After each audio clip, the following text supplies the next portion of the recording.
No, no sé. Adaptable.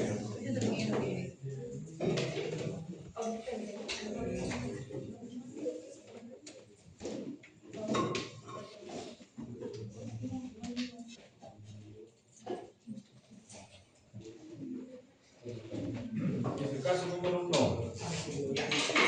masculino de 22 años, en de urgencias en ambulancia, después de participar del accidente vial mientras viajaba en una motocicleta. Entonces, todo paciente que se accidenta por vehículo automotor o bicicleta, moto, pues tiene que presentar lesiones graves. A su ingreso a las 8 a.m. del día, 10 de mayo de 2019. Esos son los signos vitales: 70-40, algo taquicárdico, 36.5, presenta grado. Entonces, dice, presenta grado de apertura ocular al estímulo verbal, pero no sea palabras inapropiadas, inadecuadas, respuesta a mostrar flexión. ¿Se acuerdan de la escala de Glasgow? Sí. Bueno. Está incorporado con datos de inestabilidad pélvica. Inestabilidad pélvica, crepita, se mueve. Hemoglobina de 5, es sangre O negativa y presente hematuria. Entonces, signos generales: hipotensión, taquicardia, pulso irregular, peritonitis y palidez. Entonces, ¿cuál es el diagnóstico de este paciente? Traumático. Choque hipovolémico. ¿Qué más?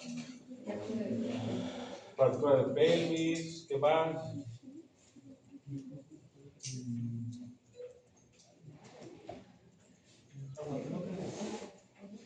El tronco encefálico, pues está deteriorado.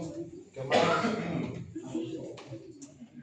Lesión de la uretra, ¿verdad?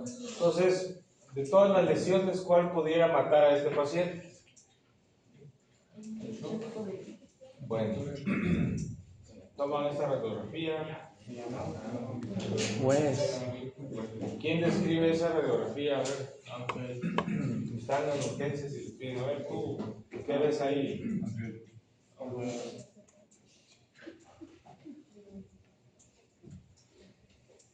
La pelvis es un anillo. Recuerden que tiene 3 articulaciones, 2 articulaciones sacroiliacas posteriores y una articulación de la cerviz y del pubis anterior. Entonces ese anillo tiene que estar cerrado y ya después todo lo que está fuera de ese anillo pudiera ser una fractura. Tiene una apertura de la cerviz y del pubis desplazada y tiene una luxación sacroiliaca derecha. Entonces pues este paciente. Entonces, ¿qué le vamos a hacer a este paciente? Como toda la vida y los cursos que han llevado a ABC, inmovilización cervical y si es necesario intubar, ¿verdad? Hay que hacerle 1, 2, 3, 4, 5, los que sean necesarios, los accesos vasculares y ecos gruesos. Y por eso les decía que hay que aprender a usar ultrasonido, porque con el ultrasonido pueden poner un catéter central sin necesidad de tomar radiografías de control, que le pegaste a la pleura, que perforaste el vaso, ¿verdad? Sonda nasogástrica. Entonces al paciente le colocan sonda vesical, ¿sí o no? La contraindicación de la sonda vesical es cuando hay una perforación o lesión uretral, pues que la sonda va a quedar fuera de la vejiga, o cuando hay una traumatismo de vejiga que la sonda puede perforar hacia cavidad abdominal. Pero en realidad al 90% de los pacientes con fracturas de pelvis sí se les puede colocar la sonda Foley. Es raro el paciente que tenga un traumatismo severo de uretra, pues hagas una falsa vía y pues la orina, como quiera la orina se va a fugar o perfores hacia cavidad, así que la mayoría de los pacientes fue una sonda Foley, ¿verdad? Soluciones: a ver qué medicamentos a este paciente. Entonces ustedes le van a poner una indicación médica en urgencias. ¿Qué indicaciones le pondrían? Tramadol. ¿Cuánto de tramadol? Las enfermeras son muy bravas, te van a Entonces, el tramadol existe, presentación oral y presentación intravenosa. La presentación intravenosa, las ámpulas vienen de 100 miligramos. Si tú le pones tramadol de 100 miligramos a un paciente, es un bombazo, algo, está mareado, va a vomitar. Normalmente el uso de 50 miligramos. Y diluirlo pasarlo con bomba o pasarlo muy despacio, ¿no? El vía oral, por ejemplo, el Tafitram pues es 37.5, es digamos, más gentil. ¿Qué más? ¿Qué, aparte del tramadol, qué más? Ni modos, los esteroides son amigos y enemigos de los doctores, traen muchísimos efectos adversos, pero también bloquean la cascada de inflamación. Entonces, este paciente, la cascada de inflamación se va a ir hasta el cielo, hay que bloquearla, hay que usar esteroides. Nombres de esteroides, a ver. ¿Cómo? Prednisona, ¿de cuánto prednisona? No, hay de 5 y de. Puede ser de 1, de 5, de 30 miligramos. Normalmente, lo más sencillo es dexametasona 8 miligramos. Lo ideal sería metilprednisolona, ¿verdad? De 40 miligramos sería. No hay que, metilprednisolona es de 40 miligramos, es un esteroide, digamos, medio y actúa de manera general. Existe lo que se llama succinato de metilprednisolona de 500 miligramos. No le vayan a poner eso, o se equivoquen en que es de 40, pero han matado pacientes con esas dos presentaciones. Metilprednisolona y acetato de metilprednisolona. Entonces, diferencien acetato de metilprednisolona y succinato de metilprednisolona. El acetato de 40 es esteroide para infiltrar, para esto. El succinato de 500 es casi para traumatismo requimedular. Heparina, protector gástrico, ¿verdad? Soluciones para reponer, y ya transfusión de sangre, pues ya. Entonces, si el paciente es O negativo, ¿qué tipo de sangre va a recibir? Pues de la misma, ¿verdad? Cerrar la pelvis con una sábana. Lavado peritoneal perforar, meter líquido y aspirar a ver si había eritrocitos. Pues ahorita tenemos una tomografía, ¿verdad? Y todas las radiografías, ultrasonidos, todo lo que se le ocurre, ¿verdad? Y ya dejen que el especialista pues, le pone un marco pélvico para estabilizarlo, ¿verdad? ¿Qué es importante preguntar? Hora del accidente, los signos vitales de los paramédicos. Algunos paramédicos me dicen, es que el paciente venía estable, justo cuando estábamos doblando en la esquina del oxo se empezó a inestabilizar. Entonces esos pacientes a veces llegan hasta muertos, ¿verdad? Y ya han llevado pacientes lamentablemente muertos, o sea, llegan graves a morirse nada más. Entonces, ustedes siempre protéjanse con una bitácora de cómo lo encontraste, ¿verdad? En el lugar del accidente.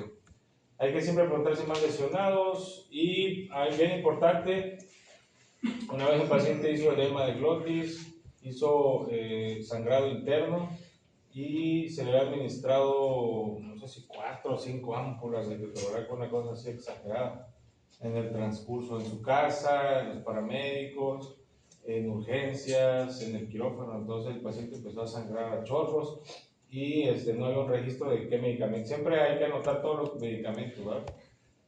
La escena, y a veces secundarios, cuando ya lo estabilizaste, pues ves otra vez que si la fractura de dedo, que si la herida en la mano, ¿verdad?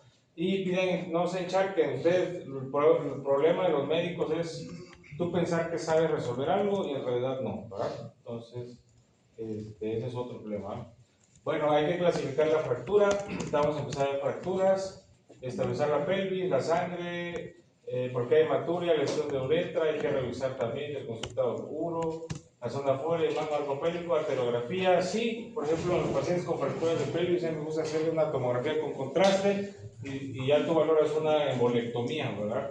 Y los medicamentos, lamentablemente, estamos siendo comidos por las empresas farmacéuticas, entonces prácticamente todos nuestros tratamientos giran en base a medicamentos, ¿verdad? Causas de muerte de pacientes de este tipo: hemorragias, lesiones vasculares, ¿verdad? Y traumatismo cardioencefálico. Eso, los primeros 5, ¿verdad? Y los pacientes siguen muriendo de sangrado, ¿verdad? Gracias a Dios, ahorita pues puedes detectar un 90% del sangrado. Si en 2 horas estabiliza ese paciente, difícilmente se te vaya a morir. Pero el sangrado, ¿verdad?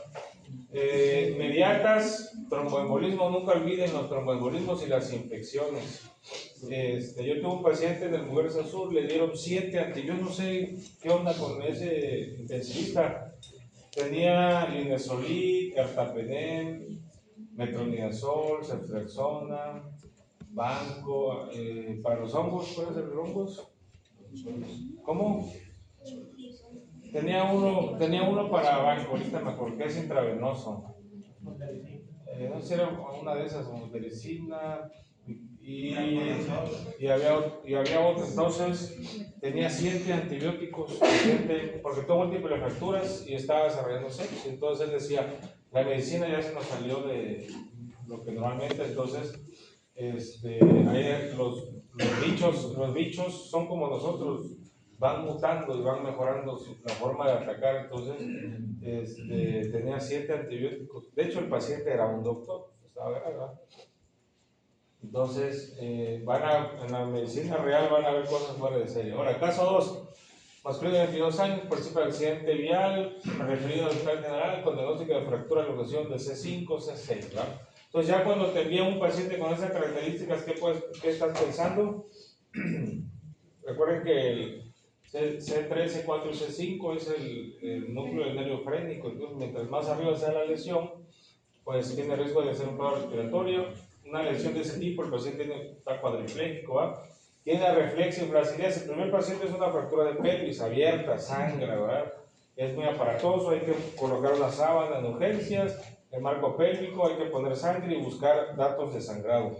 Entonces, los pacientes con fractura de pelvis hacen algo que se llama coágulo intracavitario. Entonces, el paciente sangra, repone el líquido y empieza a formarse un coágulo. Ese mismo coágulo detiene el sangrado.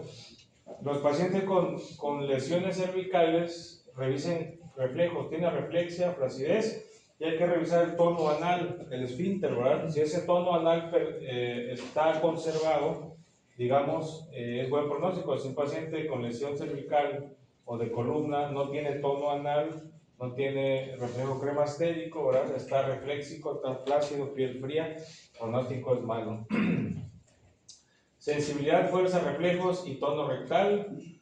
Al paciente lo inmovilizaron con un cuello en rijo, le pusieron líquido, le pusieron una zona nasogástrica, una zona vesical, le pusieron oxígeno por si deja de respirar, y dieron a la que se va líquidos, algo de esteroides. Aquí, por ejemplo, succinate, en el otro de metilprednisolona es de succinato, metilprednisolona. Este es un esquema que se llama NACIS para lesiones requimedulares. Va a ser uno de los artículos que vamos a leer, si funciona o no. En Estados Unidos no lo usan, en Canadá sí, en Europa también, para pues tener una casuística de que en algunos mejora, así que pues, por si funciona o no se lo dan.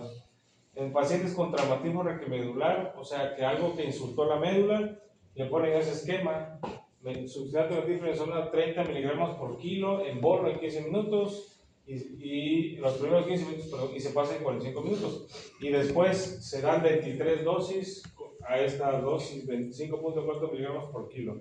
Entonces, la primera dosis en la primera hora se lo dan multiplicado por 30, y las otras 23 dosis se las dan multiplicado por 5.4. Es un esquema para pacientes que tienen lesiones medulares, y ellos mencionan pues, que eso les ayuda a desinflamar la médula, mejorar la circulación y el pronóstico. Entonces, al paciente le hacen este estudio. ¿Esto qué es? Una radiografía, una tomografía, una resonancia. ¿Dónde está la lesión? Entonces, esto, recuerden que C1, C2, este es el arco de C1. C1 es una vértebra típica y solamente tiene un arco anterior y un arco posterior. Y C2, esto es el apófice deltoides, ¿verdad? Entonces, C1, C2, C3, C4, C5, ¿verdad? Una fractura. ¿Qué llama la atención? Que la fractura tiene un fragmento canal, ¿verdad? Tiene apachurrada la médula, por eso el paciente no tiene reflejos, ¿verdad? Ahora, ¿cómo estabilizamos a este paciente?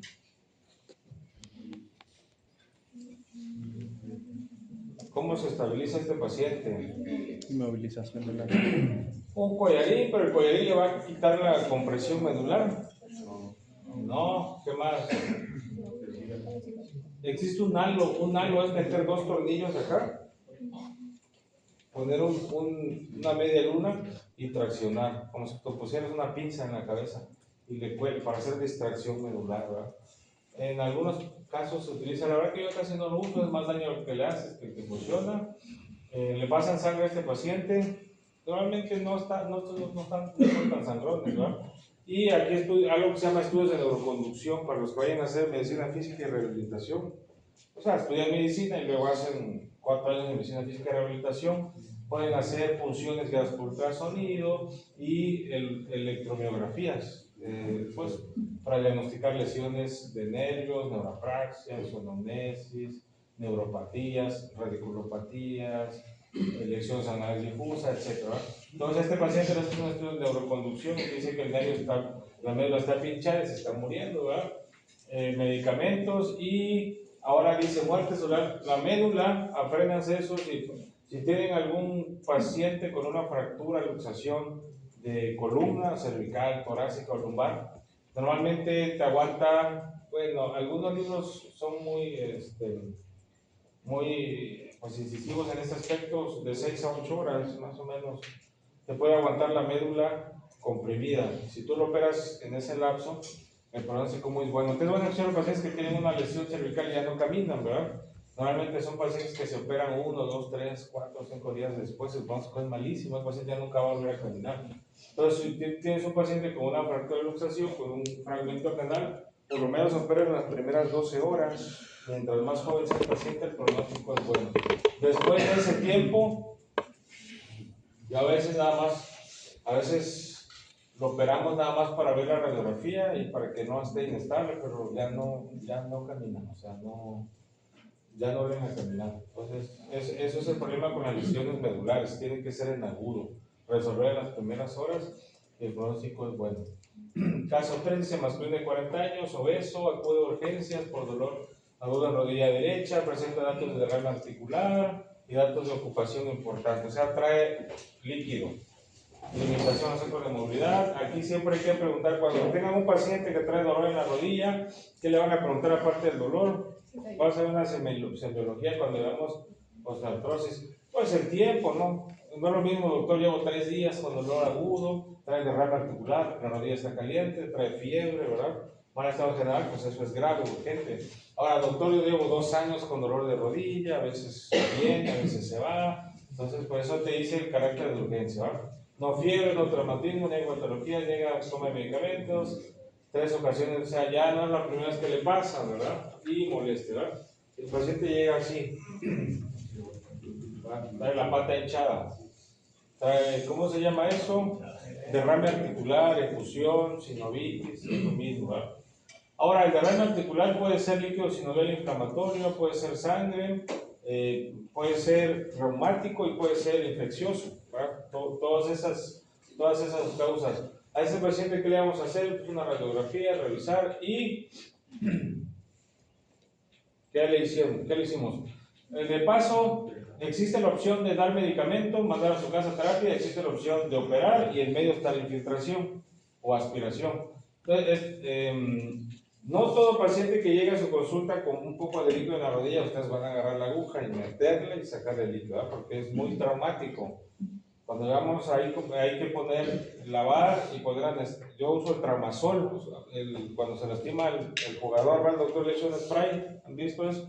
Es cloruro de etilo. El Traumasol es un spray que se llama cloruro de etilo, le pones en la piel y ya le entume y ya luego ya le infiltras la piel y ya no le molesta tanto. Entonces, si no, van a haber pacientes que el trauma llega con una aguja y eso duele terrible, gritan los pacientes, se arma un escándalo. Entonces, normalmente la aspiración de líquido en la rodilla es para diagnosticar el tipo de si es una sinovitis inflamatoria, si es reumática o si es una sangre, pues si es sangre, ¿qué te dice? Porque se rompió algo, ¿verdad? Una fractura o una lesión ligamentaria. Si es líquido solamente inflamatorio, artrosis o desgaste, ¿verdad? Si es un líquido grumoso, espeso, inflamatorio, amarillento, así, no tiene nada no tiene datos de infección, no está caliente ni nada, pues es reumático. Ahora, si está verdoso, lisado, con grumos, fiebre, caliente, o sea, pues es infeccioso. El médico de urgencia realiza una punción articular y envía al laboratorio, ¿verdad? El aspecto translúcido, viscosidad baja, leucocitos trae 20,000 y 90 polifrontonucleares y referencia negativa. Entonces, ¿cuál es el diagnóstico de este paciente? ¿Cuándo dijimos que era el diagnóstico de artritis séptica? ¿Arriba de cuánto? 50,000. Entonces, ¿este paciente qué es? Es un líquido sinovial inflamatorio. ¿Le van a dar antibióticos? No, analgésicos sí, reposo sí, ¿verdad? Y entonces ahí lo que te da la pauta de que eso no es inflamatorio. Habría que buscarle un poquito más reumático ahí, la cosa. Manejo inicial, pues medicamentos. ¿Qué medicamentos son ideales para los dolores de rodilla o articular? Ninguno. Casi el mejor analgésico para las articulaciones es el apoyo, diferir apoyo, hielo y disminuir los riesgos de movilidad. Casi los analgésicos no entran a las articulaciones, funcionan parcialmente, pero no entran en la articulación. Antibióticos, hay un metaanálisis de todas las posiciones articulares. Puedes dar antibiótico profiláctico, pero no es como que el tratamiento. Inmovilizar sí, ¿verdad? Entonces, un paciente con dolor de rodilla puede ir al trauma, al reumatólogo, a medicina de rehabilitación, ¿verdad? Entonces, todo paciente con lesión, el primer estudio es una radiografía, ya no se vayan brincando a la resonancia. Hay que hacer el orden. Esta es la parte de urgencias. Ahora, el segundo módulo es trauma, fracturas, y solo anoten lo que yo les vaya diciendo. Hay una definición de fractura ósea y contusión ósea. ¿Cuál es la diferencia? En que una se rompe el hueso y en otra no. Puede haber a veces las contusiones óseas duelen un montón, duele, o sea, el golpe duele y no necesariamente es una fractura, ¿verdad? Entonces la definición de fractura es una interrupción de la cortical ósea, pérdida de la continuidad ósea, ¿verdad? Fractura, separación ósea, como quieran llamarlo, ¿verdad? Entonces las dos pueden doler. En la fractura el hueso se mueve, se siente, crepita, se inflama. En la contusión ósea el hueso no se mueve, sin embargo puede haber dolor. Entonces están esas dos definiciones, fractura y contusión ósea. Eso no lo anoten. Las fracturas, según su etiología, fracturas habituales por un accidente, fracturas por insuficiencia patológica, pacientes con tumores, con metástasis, con osteopenia muy severa, fracturas por fatiga y por estrés, corredores, ¿verdad? Corredores. Hay fracturas por estrés, pacientes que corren todos los días 15 kilómetros hasta que el hueso no aguanta y se fractura, ¿verdad? Son fracturas repetitivas, sobre todo en pacientes jóvenes. Eso no lo anoto. El mecanismo puede ser directo o indirecto, pues algo golpeó la extremidad, y mecanismo indirecto, el pie se quedó en una posición, rotó, torsionó. Esos son los mecanismos por tracción, compresión, torsión, flexión, sellamiento, cuando las fuerzas son divergentes, cuando se unen, etc. Entonces, hay fracturas directas e indirectas, no tienen que golpearte con un bate. Yo tengo un paciente que lo golpearon con un bate, llegó a su casa y el vecino lo agarró. Una esposa también lo encontró ahí y le dio con lo primero que vio era un bate o una leña, no me acuerdo qué había. Y ahora sí no. Esas son las fuerzas que involucran una fractura. Por ejemplo, la primera es una fractura del malleolo medial, el complejo ligamentario, avulsión del fragmento. La número 2 son fuerzas de compresión axial en la médula, donde las fuerzas se unen, son fuerzas de compresión axial. La 3 son fuerzas torsionales. Miren, la proximal, el fragmento proximal va hacia un lado, el fragmento distal hacia el otro lado. Fuerzas por flexión, con avulsión del tercer fragmento, que es la 4, las fuerzas se encuentran, ¿verdad? Solo que una es más fuerte que otra. Y la 5, las dos tienen la misma intensidad. Entonces, de la 3, la 4 y la 5, ¿cuál es más grave? La 5. Pareciera que la 3 es más grande, pareciera que la 4 es un tercer fragmento, pero la más inestable, para el cirujano, la más fácil de reducir es la 3, porque tiene bastante contacto. La 4 es muy difícil de reducir porque es muy inestable. Como es un trazo simple, las fracturas transversales son las más difíciles de reducir porque son muy inestables. Hay fracturas cerradas, ¿verdad? Están feas, pero hay fracturas abiertas donde el hueso sale por la piel. Eso tampoco lo anoten, no es práctica. Hay una clasificación de fracturas, grado 0, bla, bla, bla. Entonces, la que sí quiero que anoten es esta. Vamos a utilizar dos clasificaciones para las fracturas. Una que es clasificación de Bustillo y Anderson, y la otra es clasificación de AO o ASIC, Nación para Ortopedia.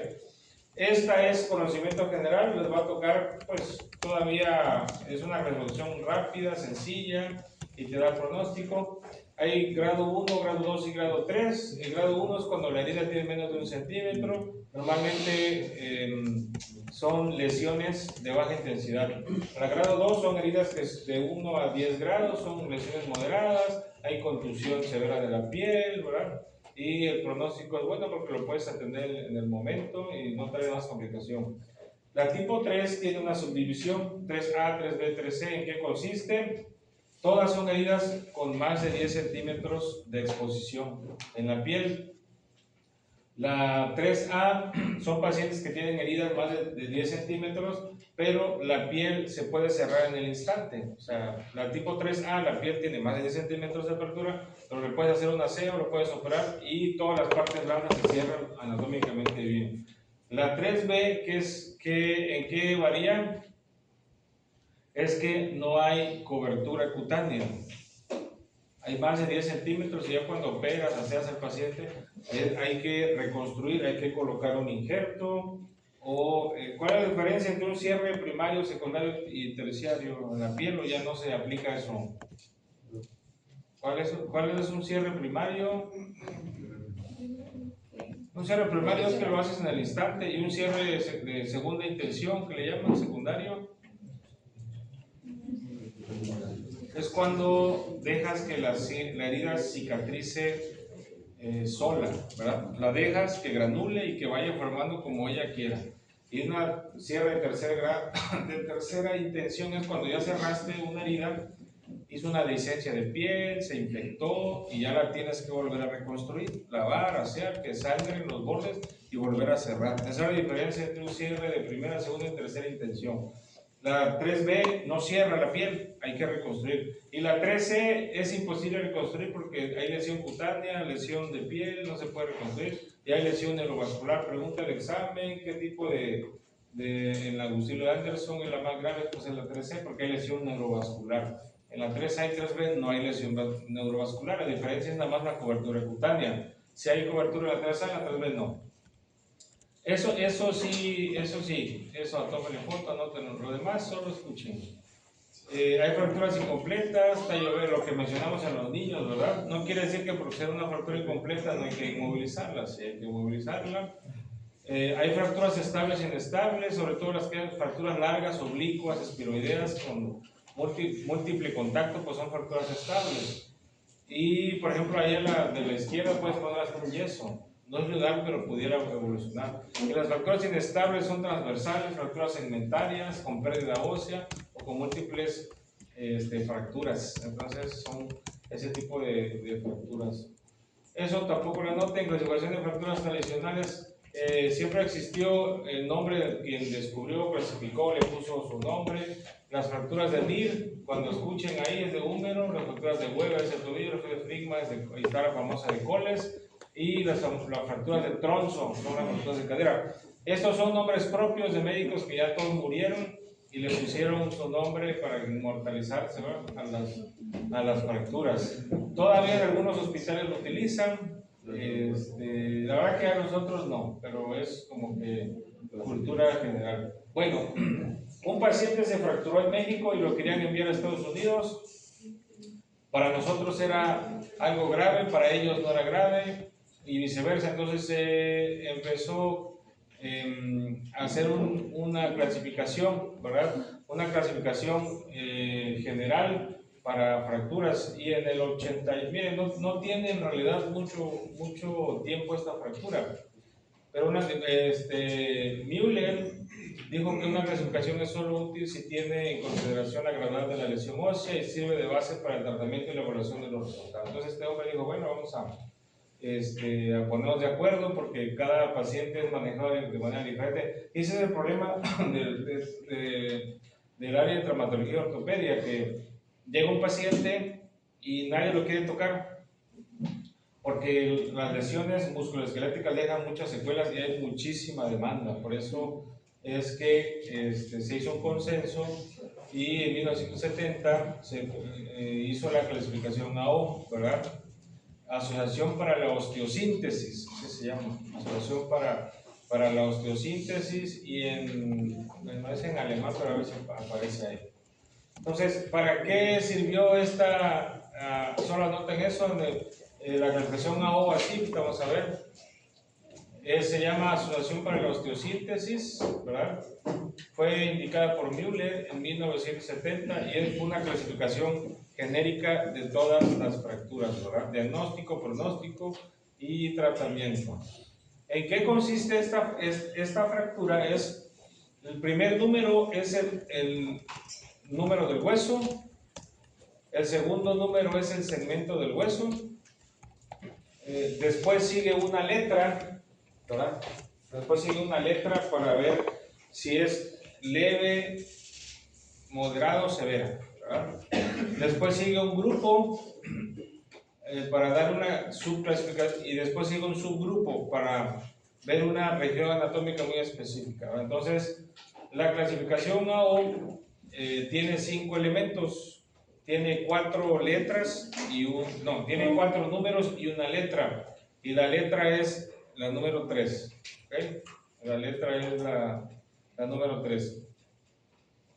El número a que se le asignó, o sea, la primera letra, por ejemplo, tienen todos los huesos, pero solo nos vamos a enfocar en 4, en el húmero, en el antebrazo, en el fémur y en la tibia, y en la columna también, pues ya estamos acá, 1, 2, 3, 4, 5. Entonces, el húmero, que es la primera letra, esta, tiene el número 1, ¿ok? El antebrazo, que es radio y cúbito, ¿qué número tiene? El 2. El fémur, ¿qué número tiene? El 3. Y la tibia y peroné tiene el número 4. ¿Y la columna? 5. El número 5. Entonces, cuando uno clasifique, el primer número va a ser el nombre del hueso. Entonces, si tú pones un 3, entonces ya automáticamente sabemos que es el fémur. Si tú pones un 4, es la tibia. Entonces, el primer número es el nombre del hueso. Ahora, el segundo número tú le vas a poner si la fractura en el hueso es proximal, diaficiaria o distal, así como está aquí. Por ejemplo, el número tiene 11, 12 y 13.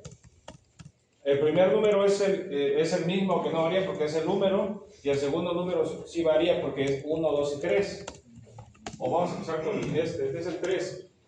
Tiene 31, 32 y 33. ¿A qué se refiere? 31 es proximal, 32 es diaficiario y 33 es distal. Entonces, el primer número es el nombre del hueso, el segundo número es la región del hueso, si es proximal, diaficiaria o distal. Y después, ¿qué sigue? La letra. Después sigue la letra, el tercero. A, B o C. ¿A qué se refiere eso? Si es una fractura simple, poco compleja, pues va a tener la letra A. Si es una fractura con tercer fragmento, ligeramente desplazada, va a tener una cuña, pues va a tener la letra B. Si es una fractura multifragmentada, inestable, bla, bla, bla, va a tener la letra C. La letra va a ser de acuerdo a la gravedad de la fractura. A son mejor pronóstico y C son peor pronóstico. Entonces vamos a empezar con esta. Entonces, dijimos que vamos a agarrar 5 huesos: el húmero, el antebrazo, el fémur, la tibia y la columna. La columna es la 5, vamos a dejar ahorita un ratito descansar. Vamos con los huesos largos. Entonces hay 12, 22, 32 y 42. ¿Eso se refiere a qué? El primer número es El lugar, el hueso. el hueso. Entonces, y el segundo, El número de partes. entonces, el 12 es una fractura en el húmero, proximal, medial o distal. Medial. Y el 42 es una fractura en la tibia y peroné, que es medial, distal o diaficiaria. Diaficiaria. Ok, entonces, esto es, entonces 12, 22, 32 son estos. 12 es húmero diaficiario, 22 es antebrazo diaficiario, 32 es Fémur. Fémur y oficial. Entonces, prácticamente las pone juntas, pero pues son diferentes. Entonces, aquí tomemos dos. Después vamos con la letra y dice A, B o C. ¿Qué les llama la atención? El número de veces. El número de fragmentos, ¿no? ¿Cómo? Los fragmentos. Que las fracturas tipo A son fracturas simples. Las fracturas tipo B son fracturas con un tercer fragmento y las fracturas C son multifragmentadas. ¿Okay? Entonces, en las fracturas diaficiarias, en este caso es la letra 2, porque es en la mitad del hueso, es un tipo de fractura simple con un tercer fragmento y multifragmentada, ¿verdad? Entonces, ya tenemos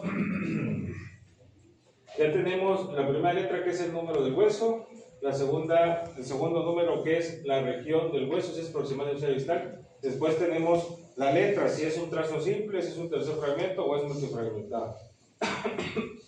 Después, ¿qué sigue? El grupo. Bueno, aquí tenemos otra. Esta es, por ejemplo, yo digo la 33, ¿qué es?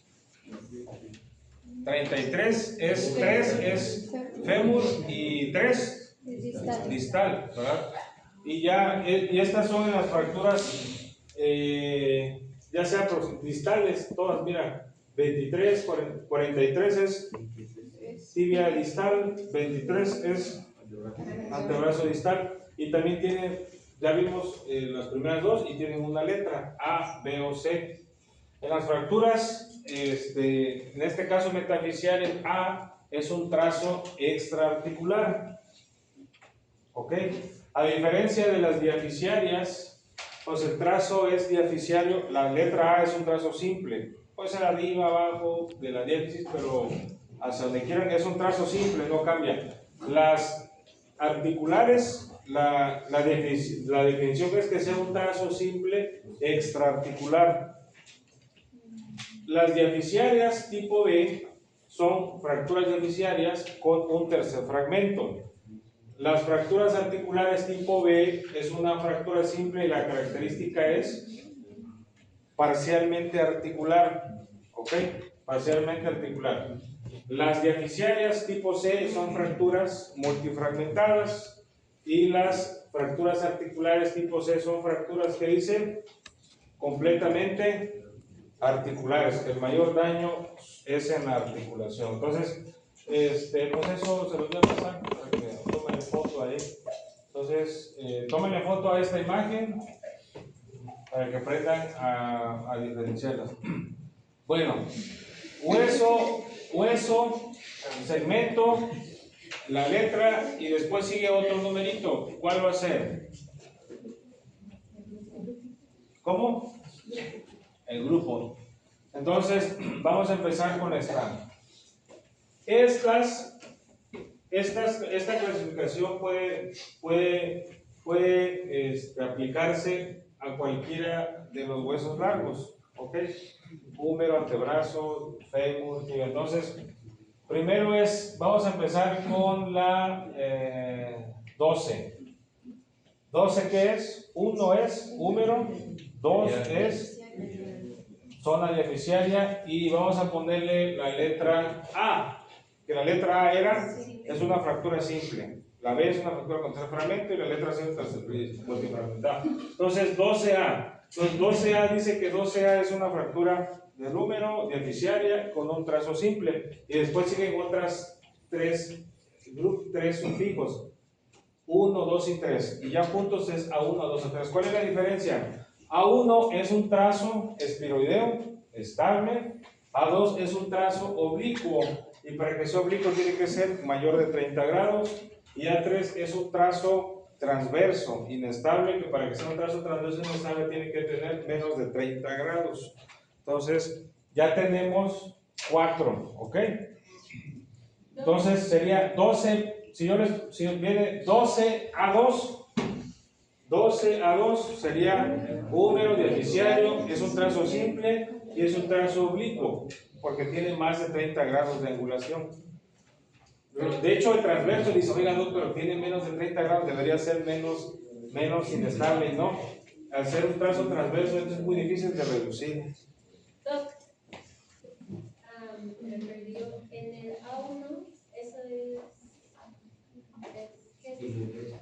No, dijimos que en la zona diaficiaria, porque dijimos diaficiaria y en la zona articular. En la zona diaficiaria, las fracturas le aplicas A, B o C.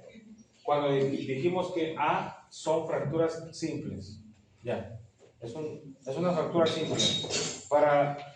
No todas las fracturas simples se repiten, entonces la mayoría de las fracturas simples en la diáfisis toman estas características.